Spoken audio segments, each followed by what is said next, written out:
অনেকে এই আলিফ বা জানেন, কারণ আমাদের এখানে যারা ভর্তি হয়, অ্যাডমিশন নেন, অধিকাংশ কিন্তু বলে থাকেন, হুজুর আমরা তো আলিফ বা অনেক কিছু জানি, কায়দা কানুন কিছুটা ভুল আছে, টান টুন একটু ভুল হয়।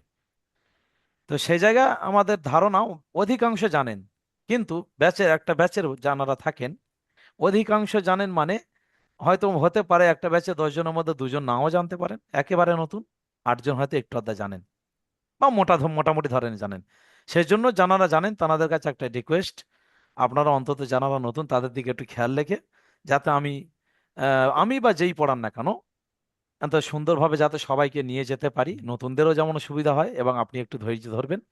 আশা করি যখন জাবারজেরের পড়ায় চলে যাবে, দেখছেন আমি যখন টানছি দেখেন, যখন জাবারজেরের পড়ায় চলে যাবে এখানে গিয়ে কিন্তু পুরানোদেরও তখন নতুন মনে হবে। ঠিক আছে, যারা একটু আধটা জানেন এই জায়গায়, যখন এই জায়গা পড়া চলে আসবে, এটা 1 সপ্তাহ 10 দিনের মধ্যে আসবে আপনাদের, মানে 27 থেকে আমাদের আবার ঈদের ছুটি থাকবে। আপনাদের সম্ভবত ঈদের পরে এই জায়গা আসবো, তার আগে ওইগুলো চিনিয়ে আসবো। ঠিক আছে, যাই হোক, ধাপের পর ধাপ আসবো, স্টেপ বাই স্টেপ এগিয়ে আসতে হবে না? তো সেই জন্য বলছি, যারা পুরানো কম বেশি জানেন একটু ধৈর্য ধরবেন, কারণ আমাকে আপনাদের যেটা বলছিলাম, যে একাডেমির বড় হুজুরের নাম্বার অর্থাৎ প্রধান শিক্ষকের নাম্বার ওখানে দেওয়ার কারণে অনেকে আমাকে ফোন করেন, কারণ ওই নাম্বারটা আমার নাম্বার, বুঝে আসছে। তো প্রথম দিন বলে এই হুম। জন্য আমি এখন আপনাদের ক্লাসটা প্রথম দিন নিচ্ছি। আগামী দিন থেকে জানি না কোন টিচার, কারণ আমাদের সমস্ত সবকিছু মিটিং অনুযায়ী দিতে হয় তো। আর যেহেতু একাডেমির প্রধান শিক্ষক মানে আমার সব থেকে ঝামেলা বেশি, আপনারা কম বেশি বুঝতে পারছেন, অনেক কাজ আমার। ঠিক হুম। আছে, হুম। কে কোন মুহূর্তে ভয়েস করবে মাসলার জন্য, কে কোন মুহূর্তে কোন সমস্যা, সেই জন্য আমি যদি ক্লাস করি তাহলে কন্টিনিউ কিন্তু মানে আপনাদের পরিষেবা দিতে হয়তো সমস্যা হবে। ঠিক আছে, হয়তো এখন আপনাদের ক্লাস করছি, এই মুহূর্তে কেউ হয়তো আমাকে ভয়েস করলো বা ফোন করলো, বুঝলে এই ব্যাপার, তাহলে আমি কি পড়ানো বাদ দিয়ে তার ফোনটা তুলবো? একটা বাজে জিনিস। আপনাদের কাছে খারাপ লাগবে যে হুম। হুজুর পড়াতে পড়াতে ওদিকে সময় দিচ্ছে। সেই জন্য হুম। আমাকে হুম। একটু ফ্রি থাকতে হয়। তো ফ্রি থাকা নয়, অ্যাকচুয়ালি সবার থেকে আমার কাজ বেশি। তো ব্যাচগুলো পড়ানোর জন্য অন্যান্য টিচার আছেন, অলরেডি অনেকগুলো টিচার আছেন। তো আপনাদের এই ব্যাচে ভর্তি হওয়ার জন্য আরো অনেকে বলেছিলেন, কিন্তু আমরা নিইনি। তার কারণ হলো যে টিচারদের আর খালি নেই। ঈদের পরে আবার যদি কোনো টিচার কোনো ব্যাচ শেষ করিয়ে, যার কোরআন শেষ হলো, সেরকম ব্যাচ হয়তো তাদের ছেড়ে গেলে, তারপরে যদি টিচার বলেন যে হ্যাঁ হুজুর একটা ব্যাচ দেন, তখন আমরা আবার নতুনভাবে অ্যাডমিশন নেব। ঠিক আছে, অনেক সময় এরকম হয়ে থাকে, আপনাদের যেমন পড়াচ্ছি, পড়াতে পড়াতে হয়তো আপনাদের মধ্যে কোনো বন্ধু বান্ধব সে হয়তো একটু প্রতীক্ষা ছিলেন, অপেক্ষা ছিলেন, তিনি হয়তো বলেন, "এই হুজুরকে একটু বলো না তোমাদের গ্রুপে আমাকে নিয়ে নিতে", এটাও হয়। সেরকম যদি হয়ে থাকে, আপনাদের গ্রুপে যদি কেউ কোনো বন্ধু বান্ধব পড়তে চান, 1-2 দিনের মধ্যে বললে আশা করি তাকে নিয়ে নেব। তবে নতুন ভাবে ভর্তি আলাদা গ্রুপ করব, এরকম ভাবে আর সে কোনো টিচারে খালি নেই, কারণ পরস্পর ক্লাস রয়েছে তো। যেমন 8টা থেকে 9টা ক্লাস, 9টা থেকে 10টা ক্লাস, 10টা থেকে 11টা ক্লাস, সকাল 7টা থেকে 8টা ক্লাস, 8টা থেকে 9টা, 9টা থেকে 10টা, এবার সারাদিন সব টিচার আছে, ব্যাচ রয়েছে, আর কোনো টিচারে খালি নেই। তো আপনাদের এই ব্যাচটা আগামী দিনে কাকে দিই বা কি হয়, বা আমাকে পড়াতে হয় কি, তাও জানি না। যাই হোক, চলেন এখন দেখেন, যেটা বলছিলাম, যারা পুরানো কম বেশি তারা একটু হেল্প করবেন, জানেন অবশ্যই খুবই ভালো কথা, নতুনদের একটু হেল্প করবেন। হ্যাঁ, দেখেন, আমরা যেহেতু মুসলমান, সেই হিসেবে আমাদের কিন্তু প্রত্যেকটা কাজের উপরে আল্লাহর উপর ভরসা রাখতে হয়, কি? আশা করি কথাটা ঠিক বলছি। হ্যাঁ, এবার যেহেতু হুম। পড়ানোর হুম। দিকে হুম। এগিয়ে যাচ্ছি, আবার আপনারা নিজেদের মিউট করতে পারেন। হ্যাঁ, যখন কাউকে নাম ডাকবো তখন মিউট অন করবেন। হ্যাঁ, ঠিক আছে। হ্যাঁ, অলরেডি মিরাজ ভাই মিউট আছেন, মফিজুল ভাই মিউটটা করে রাখেন। হ্যাঁ, ভয়েসটা মিউট করেন। হ্যাঁ, ব্যাস, ঠিক আছে। তো আপনাদের ব্যাচে আজকে 3 জন এসেছেন, আরো অনেকে আছেন, একজন লিখেছে অলরেডি, মফিজুল ভাই আবার বেরিয়ে গেলেন, ওনার নেটওয়ার্কের প্রবলেম হচ্ছে। যাই হোক, তো আমরা মুসলমান হিসেবে প্রত্যেকটা কাজে কিন্তু প্রথমে আল্লাহর উপর ভরসা রাখি।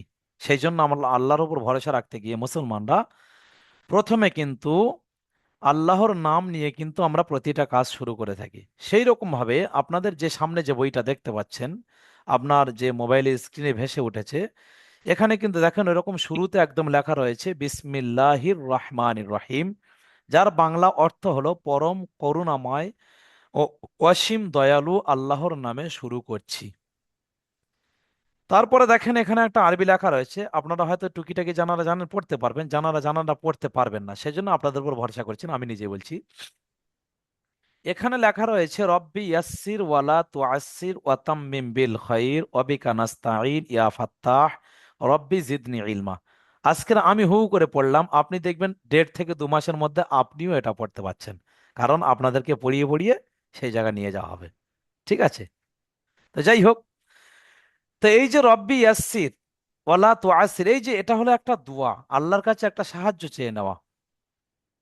দোয়ার অর্থ হলো কি, রব্বি ইয়াসসির, হে আল্লাহ, হে রব, আমি যে বিষয়ে এগিয়ে যেতে এসেছি বা যে বিষয় সম্পর্কে আমি অবগত হচ্ছি, এই বিষয়াদিগুলো আমার জন্য সহজ করে দেন। ওয়ালা তুআসির, এবং আরো চাইছেন, বলছেন আল্লাহ আমার জন্য কিছু কঠিন করবেন না। ওয়াতাম্মিম বিল খাইর, হে আল্লাহ, হে রব, হে প্রভু, হে মালিক, আমাদের শুরু থেকে নিয়ে শেষ পর্যন্ত সবকিছু যেন ভালোই ভালোই শেষ হয়, কোনো জায়গা খারাপই দেবেন না, সব ভালোর সঙ্গে শেষ করাবেন। অবিকা নাস্তাইন, কারণ আমরা মুসলমান হিসেবে যা কিছু চাওয়ার সবকিছু আপনার কাছে চাই, সব সাহায্য আপনার কাছেই চাই, তাই আপনার কাছে বলছি। ইয়া ফাত্তাহ, হে ব্রেন বুদ্ধি উন্মোচন করনেওয়ালা, হে বুদ্ধি খুলনেওয়ালা, রব্বি জিদনি ইলমা, সেই রব আপনি আমার ব্রেনকে, আমার স্মৃতিশক্তিকে আরো বৃদ্ধি করিয়ে দেন, বাড়িয়ে দেন। বুঝে আসছে? তো চলেন আমার সঙ্গে জি। আপনারা বরকতান প্রথমে দোয়াটা পড়তে পারেন। এবারে মিউটটা অন করেন, দোয়াটা শুনবো। হ্যাঁ, মিউট অন করেন, আমার সঙ্গে দোয়াটা বলবেন। হ্যাঁ, দোয়া পড়িয়ে শুরু করি, আগামী দিন আর দোয়া পড়াবো না, প্রথম দিন তাই। মিরাজ ভাই আপনি মিউটটা অন জি। করেন, মিরাজ ভাই মিউট হয়ে আছে জি। এখন।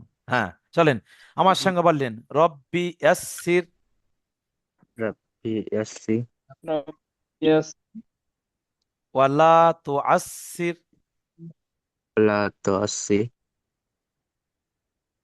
বলেন সবাই বলেন। ولا تعسر হুম। ওয়াতাম্মিম ওয়ালা তুআসসি وتمم বিল খৈর بالخير অবিকা ওয়াবিকা وبك নাস্তাইন নাস্তাঈন نستعين ইয়া ফাত্তাহ يا ইয়া فتاح রব্বি রাব্বি ربي জিদনি ইলমা। জিদনি ইলমা। علمي হ্যাঁ, চলেন, তাহলে আমি দোয়ার অর্থটা বলে দিয়েছিলাম, علما আপনারা বুঝতে পেরেছেন যে দোয়ার কি কত ব্যাপার। ঠিক আছে, যাই হোক, এখন এবারে দেখেন, এখানে প্রথমে রয়েছে তখতি নাম্বার 1, আপনারা কম বেশি বাংলা পড়তে পারেন, সেই হিসেবে বুঝতে পারবেন। এখানে লেখা রয়েছে তখতি নাম্বার 1। এই যে তখতি, এটা হলো আরবি শব্দ। মিরাজ ভার আশেপাশে কেউ আছেন নিশ্চয়ই, মিউট হয়ে আছে, আমি মিউট করে দিয়েছি, সেজন্য শুনতে পাচ্ছি না। দেখেন, আমরা সবকিছু করতে পারি এখান থেকে, কিন্তু করি না কেন? কারণ আমরা নিজেরা করলে অনেক সময় অনেকে খারাপ ভাবেন। সেজন্য আমরা আপনাদেরকে বলি মিউট করবেন যখন বলি।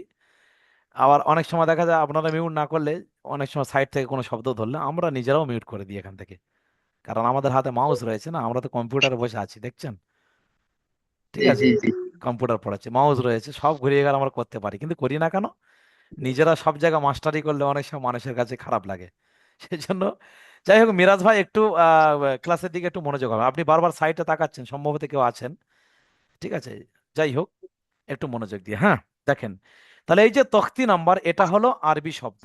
তখতি, যার অর্থ হলো অধ্যায়, ইংরেজিতে বলা হয় লেসেন। যারা কম বেশি জেনারেল লাইনে শিক্ষিত আছেন বুঝতে পারছেন। তো তারপরে লেখা রয়েছে এক, একটাকে আমরা বাংলা ভাষায় কিন্তু বলে থাকি প্রথম। তাহলে এটাকে আমি যদি সুন্দরভাবে গুছিয়ে নিই, তাহলে কি বলবো? তখতি নাম্বার 1 অর্থাৎ প্রথম অধ্যায়। আশা করি বুঝে আসছে। তারপরে দ্বিতীয় লাইনে লেখা রয়েছে, দেখেন, মুফরদাত। এই যে মুফরদাত, এটা হলো আরবি শব্দ, যার বাংলা অর্থ হলো বা মানে হলো পৃথক পৃথক অক্ষর। দেখেন পরে ব্র্যাকেটের মধ্যে বা ইনভাইটেড কমার মধ্যে লেখা রয়েছে পৃথক পৃথক অক্ষর, অর্থাৎ মুফরদাত, যার বাংলা হলো পৃথক পৃথক বা ভিন্ন ভিন্ন বা ছাড় ছাড় বা আলাদা আলাদা। আপনারা যার যেটা ভালো লাগে সেটা বলবেন। ঠিক আছে, এবং ভালো করে বুঝে নেবেন, কারণ আমাদের নুরানি কায়দা শেষ হওয়ার পরে যখন আমরা কোরআন ধরাবো, তখন কিন্তু বেশিরভাগ কিন্তু আমি নিজেই পরীক্ষা নিয়ে থাকি নুরানি কায়দা শুরু থেকে শেষ পর্যন্ত। টিচার যেগুলো পড়াবেন, সে আমি পড়াই আর যেই পড়ান না কেন, এগুলো মনে রাখবেন, কারণ হুট করে হয়তো পরীক্ষার সময় ধরা হতে পারে। বলবেন, বলেন যে বলুন তো মুফরাদাত কাকে বলে। যার নাম ধরে বলা হবে তিনি তখন বলবেন যে মুফরাদাত কাকে বলে। উত্তর দেবেন কি, যে পৃথক পৃথক বা ভিন্ন ভিন্ন অক্ষরকে মুফরাদাত বলে। বুঝে আসছে? এগুলো একটু খেয়াল রাখবেন। চলেন, সেই হিসেবে প্রথম অধ্যায় মুফরাদাত অর্থাৎ পৃথক পৃথক অক্ষর, অর্থাৎ প্রথম অধ্যায় যে আলিফ থেকে শুরু হয়েছে হয়ে এই পর্যন্ত প্রথম অধ্যায় আছে দেখেন, তারপরে এখানে নিচের দিকে দেখেন দ্বিতীয় অধ্যায় আসছে, তাহলে এই দ্বিতীয় অধ্যায়ের আগে পর্যন্ত প্রথম অধ্যায়। এখানে দেখেন প্রত্যেকটা অক্ষর কিন্তু সব আলাদা আলাদা, কেউ কারোর সঙ্গে জুড়ে নেই, কেউ কাউকে টাচ করেনি। দেখছেন তো? তাহলে প্রথম জি। অধ্যায় লেখক টেনেছেন যে পৃথক পৃথক অক্ষর, যাকে আরবিতে বলা হয় মুফরাদাত, অর্থাৎ প্রথম অধ্যায় হলো সম্পূর্ণ আলাদা আলাদা অক্ষর। এবারে দেখেন দ্বিতীয় প্রশ্ন হয়তো হতে পারে যে আলিফ থেকে ইয়া পর্যন্ত কয়টি অক্ষর। এই যে অক্ষর শব্দটা, এই অক্ষরটাকে আরবিতে বলা হয় হুরুফ, ইংরেজিতে বলা হয় লেটার। আশা করি ঠিক বলছি। তো হুরুফ, লেটার, বাংলাতে বলা হয় অক্ষর বা বর্ণ। ঠিক আছে? আপনারা যদি আপনাদের যখন বই পিডিএফ হিসেবে যাবে আপনারা মোবাইলে দেখবেন, সেখানে যদি আলিফ থেকে ইয়া পর্যন্ত এখানে গুণে দেখেন, দেখবেন 30টা অক্ষর আছে বা হুরুফ আছে। কিন্তু শেষের দিকে দুটো ইয়া আছে। এই দুটো ইয়া হওয়ার কারণে একটা ইয়াকে বাদ দেওয়া হয়। তো যখন 30টার মধ্যে একটা ইয়াকে বাদ দেওয়া হবে, তখন অটোমেটিক হয়ে যায় 29টা। 30 - 1 = 29। ঠিক আছে? যাই হোক, সেই জন্য আপনারা কিন্তু 30টা বলবেন না। আপনাদেরকে যখন কোশ্চেন করা হবে, ঠিক আছে, যে ইউ টোল্ড মি, ঠিক আছে, you told me Alif two yeah how letter, ঠিক আছে, তো আপনি তখন অ্যান্সার দিচ্ছেন যে আলিফ থেকে ইয়া পর্যন্ত, আলিফ টু ইয়া 29 লেটার্স। ঠিক আছে? আলিফ থেকে ইয়া পর্যন্ত 29টা লেটার বা বর্ণ বা অক্ষর, আরবিতে বলা হয় হুরুফ। ঠিক আছে? তাহলে আপনাকে যদি প্রশ্ন করা হয় বলুন তো আলিফ থেকে ইয়া পর্যন্ত কয়টি হুরুফ বা বর্ণ, আপনি পরিষ্কারভাবে বলে দেবেন 29টি হুরুফ। ঠিক আছে?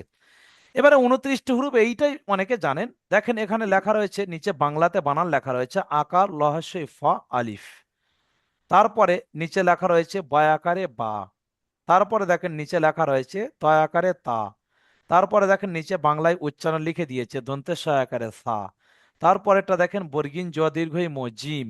এভাবে আলিফ থেকে ইয়া পর্যন্ত প্রত্যেকটার দেওয়া আছে। আচ্ছা আপনারা বলেন, আপনাদের মধ্যে কে কে এগুলো জানেন? মফিজুল ভাই, জি, মিরাজ, জি বলেন।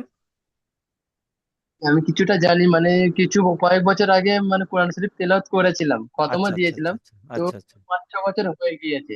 হুম, এবার এখন মানে কিছুটা জবর জের এসব ভুল হয়, ওই আচ্ছা জন্য আমি আচ্ছা ফের আচ্ছা। ভাবলাম শুরু। আশা করি হয়ে যাবে ইনশাআল্লাহ। আপনাদের জাবার জের পড়াটা যেহেতু আমাদের রমজানে টিচাররা সারা বছর পড়ান, রমজানে 27 থেকে ছুটি হবে, সম্ভবত 26 পর্যন্ত ক্লাস হবে, আবার ঈদের 2-4 দিন পর থেকে ক্লাস শুরু হবে। সে নোটিশ পেয়ে যাবেন আপনারা যেহেতু আসছেন। তো যাই হোক, ঈদের পর আপনাদের জাবার জের শুরু হবে। যাই হোক, তো আপনি তা নিশ্চয়ই জানেন, মিরাজ ভাই বললেন আপনি সব জানেন। আচ্ছা মফিজুল ভাই, আপনি জানেন কি আলিফ থেকে ইয়া পর্যন্ত মোটামুটি দেখে দেখে বলতে পারবেন? যদি না পারেন আমি হেল্প করব, কারণ আমি সেভাবে নিয়ে জি, যাব। মোটামুটি পারবো। আচ্ছা, তারপরে আপনি বললেন রহিত শেখ, জি, তাই তো? পারবো। রহিত শেখ তো? হ্যাঁ, আপনার ভয়েসটা পাচ্ছি না।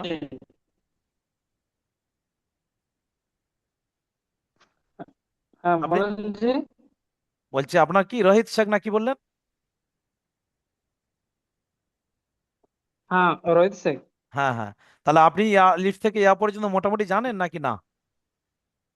হ্যাঁ জি, জানি, মোটামুটি জানি আচ্ছা সব। জানেন যখন, তাহলে আমার বোঝাতে সুবিধা হবে, কারণ আপনাদের ক্যাপাসিটি অনুযায়ী আমাদের কাছে সুবিধা হয়।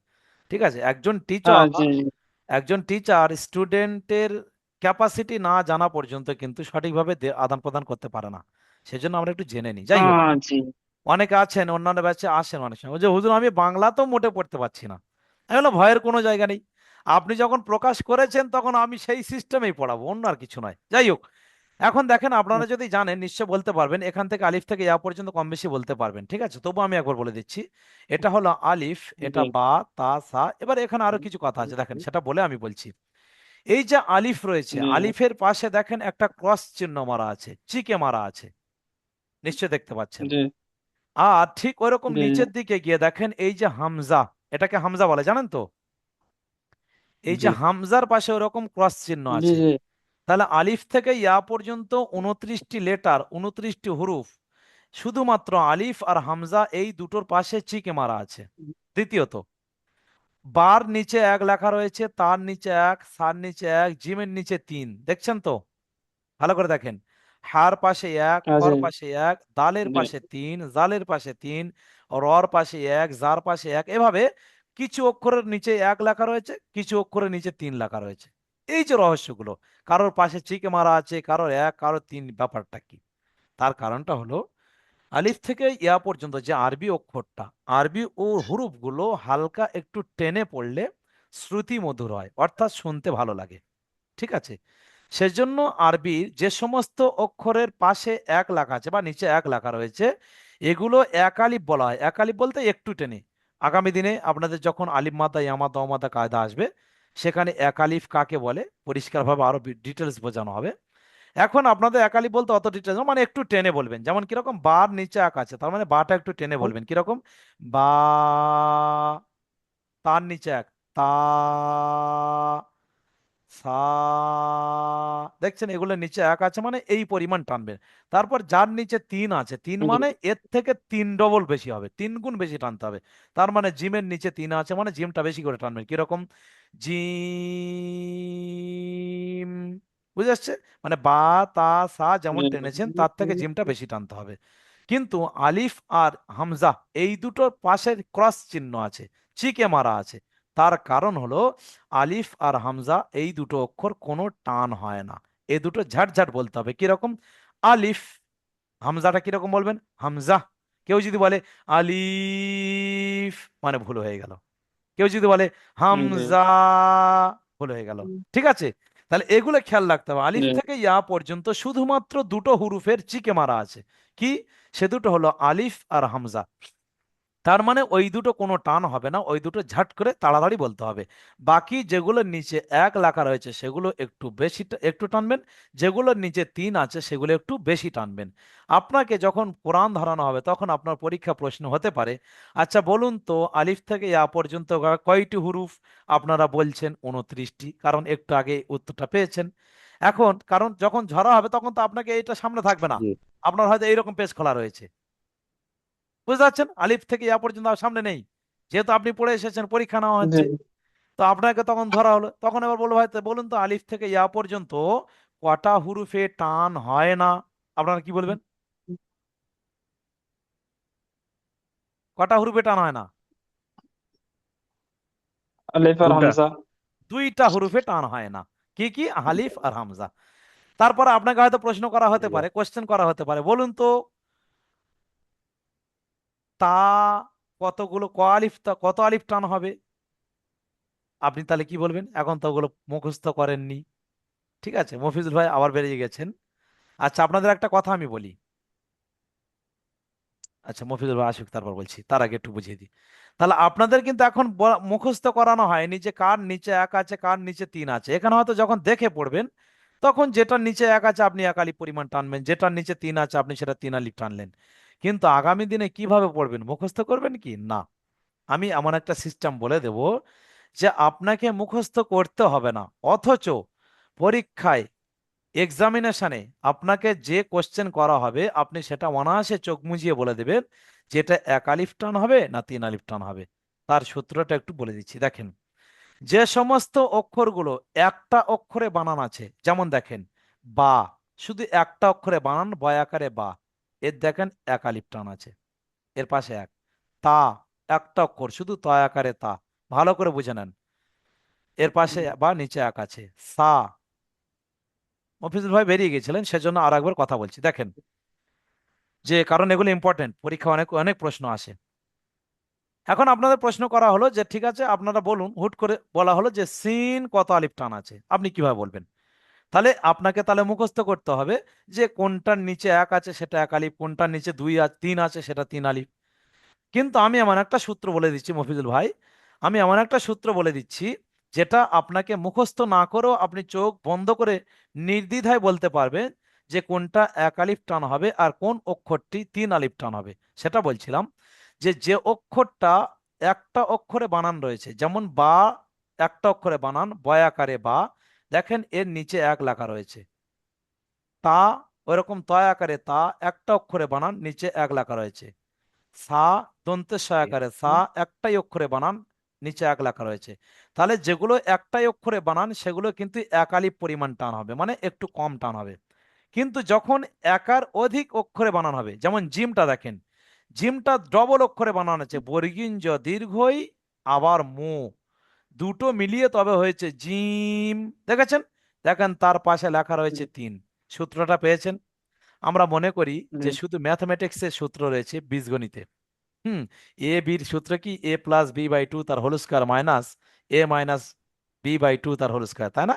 এরকম সূত্র আছে। এ স্কয়ার প্লাস বি স্কয়ার, এ এ এ প্লাস বি হোল স্কয়ার, অনেক রকমের সূত্র থাকে। কিন্তু না, আরবি তো, বাংলাতে, ইংলিশে সব জায়গায় সূত্র আছে, শুধু সূত্রটা সবাই বলেন না তাই। তো যাই হোক, আপনাদের যে আর মুখস্থ করতে হবে না। প্রথম লিঙ্ক আপনাদের আর 7 মিনিটের মধ্যে কেটে যাবে, ঠিক আছে? গেলে আবার দ্বিতীয় লিঙ্ক দেবো, কারণ 40 মিনিটের লিঙ্ক থাকে, ঠিক আছে? 40 মিনিট পরে অটোমেটিক লিঙ্ক কেটে যায়। আপনারা হোপলেস হবেন না বা আতঙ্কিত হবেন না। আবার দ্বিতীয় লিঙ্ক পাঠাবো, লিঙ্কে ক্লিক করবেন, অটোমেটিক আবার জয়েন্ট হয়ে যাবেন, ঠিক আছে? যেমনটা প্রথমবার জি। জয়েন হয়েছে।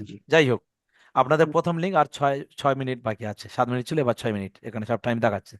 যাই হোক, তো বলছিলাম যে আপনাদের তাহলে মুখস্থ না করেও কোন অক্ষরটা কত আলিফ পরিমাণ টান হবে সেটা সূত্র বললাম কি, যে অক্ষরগুলো সিঙ্গেল অক্ষরে বানানো হয় সেগুলো এক আলিফ পরিমাণ টান হবে, যেগুলো ডবল বা তেডবল অক্ষরে বানানো হবে সেগুলো সব 3 আলিফ টান হবে। যেমন জিম ডবল অক্ষরে বানান 3 আছে, দাল ডবল অক্ষরে বানান 3 আছে, জাল ডবল অক্ষরে বানান 3 আছে, র শুধু রয়ে র দেখেন এক আছে।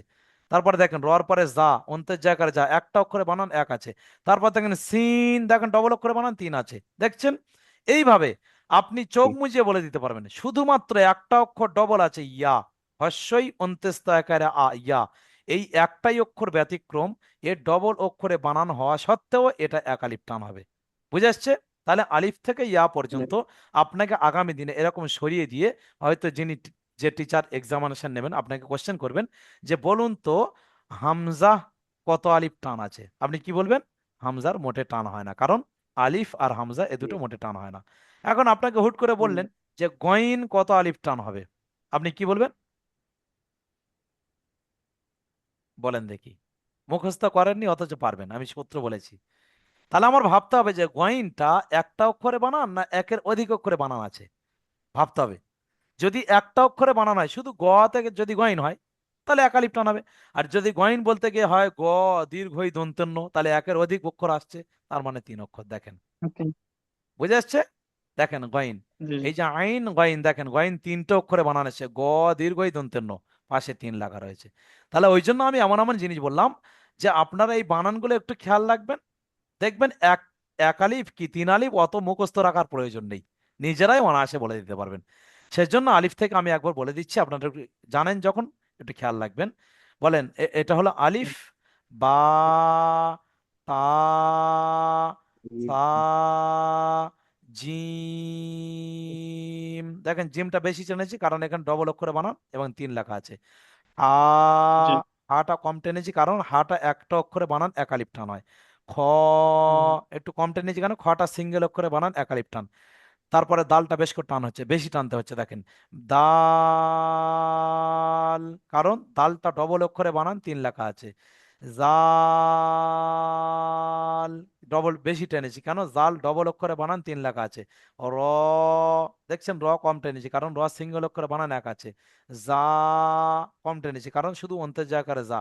তারপর দেখেন সিন বেশি টানতে হচ্ছে কারণ সিন ডবল অক্ষরে বানান, সিন। বুঝে আসছে?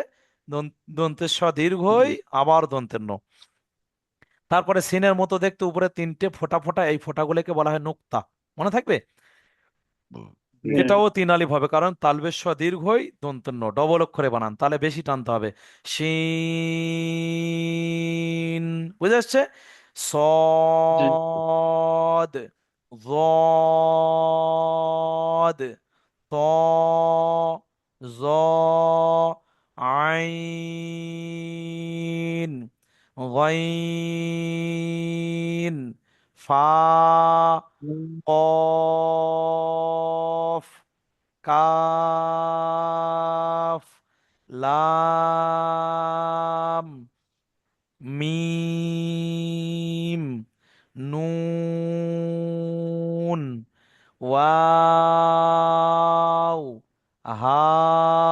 হামজা, ইয়া, ইয়া।